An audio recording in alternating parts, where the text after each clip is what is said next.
Assalamualaikum warahmatullahi wabarakatuh. Dalam kuliah metodologi penelitian hukum, kesempatan kali ini kita akan membahas mengenai masalah penelitian hukum. Sebagaimana lazimnya penelitian-penelitian pada umumnya, maka untuk bisa melakukan riset secara benar dalam bidang hukum juga harus bisa mengidentifikasi dan merumuskan masalah dengan baik. Tentu saja kita kemudian bertanya, apa saja yang bisa menjadi masalah dalam penelitian hukum tersebut. Mari kita lihat jabaran lebih lanjutnya. Nah, masalah itu bisa karena minat pribadi, bisa karena menjadi masalah sosial, bisa riset sebelumnya, atau evaluasi program. Jadi minat kita misalnya mengkaji isu-isu tentang pemerintahan desa, dan kita senang membaca publikasi yang terkait dengan itu. Mungkin kita juga terlibat secara praktis ya di desa tempat tinggal kita tentang masalah itu. Kemudian kita melihat ada aspek hukum yang perlu ditelaah dan ditemukan jawabannya. Itu dari minat pribadi. Dan kalau masalah sosial ya kita lihat di media ya, kita concern pada pemberitaan, kita concern dari simpulan-simpulan dalam diskusi publik dan seterusnya yang perlu kita telaah permasalahan hukumnya. Atau bisa jadi kita memang setelah melakukan explore literatur hukum, kita melihat ada satu masalah yang secara konseptual harus dipecahkan. Kita baca laporan-laporan sebelumnya. Jadi misalnya kita akan meneliti mengenai asas kebebasan berkontrak misalnya. Kita fokus pada kebebasan berkontrak dalam pengadaan barang dan jasa di lingkungan instansi pemerintah. Kita pelajari peraturan presiden terkait dengan itu, kita baca publikasi-publikasi, dan kita harus ke perpustakaan ya dan membaca skripsi-skripsi yang terkait dengan itu. Dan setelah kita renungkan, kita melihat dari risetnya si A, risetnya si B, risetnya si C, itu masalahnya sama semua, tapi kok yang menarik perhatian saya aspek ini belum diteliti. Nah, itu bisa menjadi bahan untuk merumuskan masalah.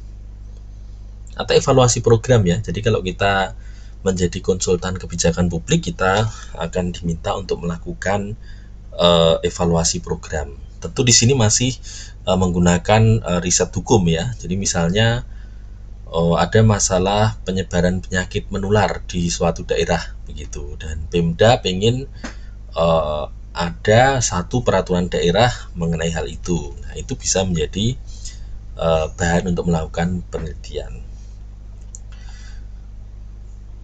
Itu jabarannya. Jadi ada minat pribadi, masalah sosial, riset sebelumnya, atau yang juga bersumber dari literatur.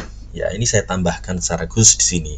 Sekarang ini wajib kita menelaah literatur karena akses untuk ke sana semakin mudah. Ya, jadi tidak hanya perpustakaan dalam arti fisik ya, kita harus ke gedung perpustakaan, kita membaca buku satu demi satu, tidak. Tapi kita juga bisa membaca paper yang dipublikasikan dalam jurnal internasional yang dinilai, dan juga disertasi doktor, juga skripsi, juga tesis, karena sekarang setiap institusi mengelolanya dalam satu sistem repositori. Nah, dengan keragaman tingkat akses ya, tetapi itu pasti dipublikasikan. Kenapa kita harus itu ya? Supaya jangan sampai kita merasa ini benar-benar penelitian baru, belum pernah ada yang teliti, saya melakukan pertama kali, ini nanti akan menjadi terbaru. Saya kira dalam lingkup ilmiah tidak seperti itu ya. Seperti kemarin disampaikan ya, bahwa yang namanya baru itu bisa jadi memang betul-betul belum pernah dilakukan riset, atau memperbarui hasil riset sebelumnya, atau membantah hasil riset sebelumnya. Tesis S2 dan buku yang baik ya, juga skripsi, paper yang dipublikasikan dalam jurnal regional yang dinilai ya. Jadi kita misalnya ada indeks pemerikatan dalam pangkalan Sinta yang dikelola oleh Kementerian Pendidikan dan Kebudayaan, dan laporan pemerintah dan industri yang baik, ya, artinya yang terpublikasi, atau macam-macam yang lain. Kalau dulu kita senang mengumpulkan clipping, ya, jadi kita salin atau kita gunting berita-berita di media, lalu kita tempel kembali, kita atur, itu juga bisa menjadi sumber literatur. Kenapa kita perlu merumuskan masalah? Yang pertama adalah mencari sesuatu dalam kerangka pemuasan akademis seseorang. Minat itu pasti menyangkut hal-hal khusus. Tidak mungkin kita memiliki minat mengenai hukum perikatan pada umumnya, kan tidak. Itu pengetahuan, tapi minat kita itu pasti pada aspek-aspek tertentu dalam satu hal, ya. Dan kemudian kalau dalam penelitian hukum biasanya menukik pada fokus persoalan tertentu. Kemudian memuaskan perhatian serta keinginan tahuan seseorang akan hal-hal yang baru, meletakkan dasar untuk memecahkan beberapa penelitian sebelumnya atau dasar untuk penelitian selanjutnya, memenuhi keinginan sosial, dan menyediakan sesuatu yang bermanfaat. Nah, ciri-ciri masalah yang baik adalah mempunyai nilai penelitian visible sesuai dengan kerangka kualifikasi peneliti. Kita akan lihat masing-masing ciri ini ureannya seperti apa. Mempunyai nilai penelitian itu yang pertama adalah asli atau original. Dalam hal ini adalah hasil telaah dari publikasi-publikasi sejenis, dan kemudian kita bisa menemukan celah atau gap, ya, antara persoalan yang sudah diteliti dengan yang belum diteliti. Kemudian menyatakan suatu hubungan, ya. Jadi kalau kita meneliti isu pengelolaan aset desa misalnya, itu harus ada hubungannya dengan hukum, kemudian pemerintahan desa, dan pengelolaan aset desa. Itu kan masing-masing ada aturannya sendiri, gitu ya. Jadi harus menggambarkan suatu hubungan. Dan itu penting secara ilmiah, maksudnya itu bisa dipecahkan dengan metode penelitian. Dapat diuji, ya, kalau non eksak ya bisa dibaca oleh pihak ketiga dan kemudian bisa dilakukan telaah, penelusuran kembali, mungkin dibantah, mungkin disetujui, dan seterusnya. Kalau visible itu data dan metodenya tersedia, ya. Kemudian ada dukungan biaya, ada waktu yang wajar. Makanya ketika nulis skripsi nanti rekan-rekan itu akan diminta untuk menampilkan jadwal penelitian. Itu kan kita prediksi jadwal itu paling kurang kan selama 1 semester, 6 bulan, itu kita anggap waktu yang wajar itu, ya. Nah, tentu setiap saat bisa dievaluasi dalam sistem pembimbingan dengan dosen. Sesuai dengan kualifikasi, kalau Anda sarjana hukum, ya tentu penelitiannya penelitian bidang hukum, ya, dan seterusnya. Jadi yang sesuai dengan kapasitas saudara. Biasanya rumusan masalah ini dirumuskan dalam bentuk pertanyaan, ya. Kemudian rumusan hendaknya jelas dan padat. Rumusan masalah harus berisi implikasi adanya data untuk memecahkan masalah. Rumusan masalah dasar dalam membuat hipotesa. Ini biasanya dalam penelitian-penelitian non-hukum itu ada hipotesa, dugaan sementara yang diambil atau dirumuskan oleh peneliti. Nah, kemudian hal yang perlu diperhatikan sebagai kata kunci mengapa kita memerlukan rumusan masalah itu karena untuk memperkecil ruang lingkup penelitian, ya. Jadi jangan sampai ngombro-ngombro bahasa Jawanya, ya, atau harus disesuaikan dengan kemampuan peneliti dan batasan sumber daya yang ada.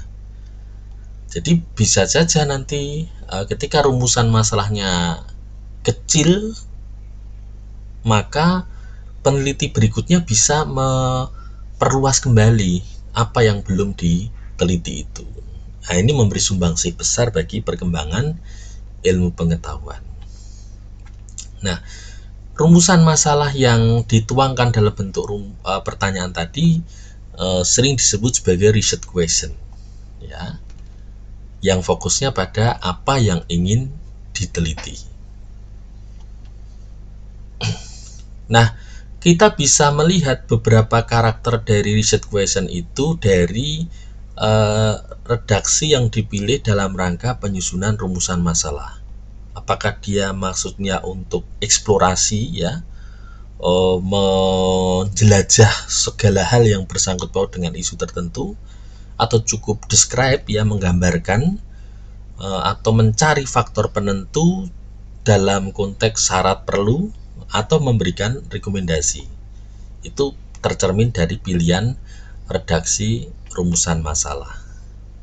Sesudah kita bisa melakukan rumusan masalah, kan berarti ruang lingkup penelitiannya sudah semakin tegas, ya, fokus, ya, tadi dikatakan diperkecil.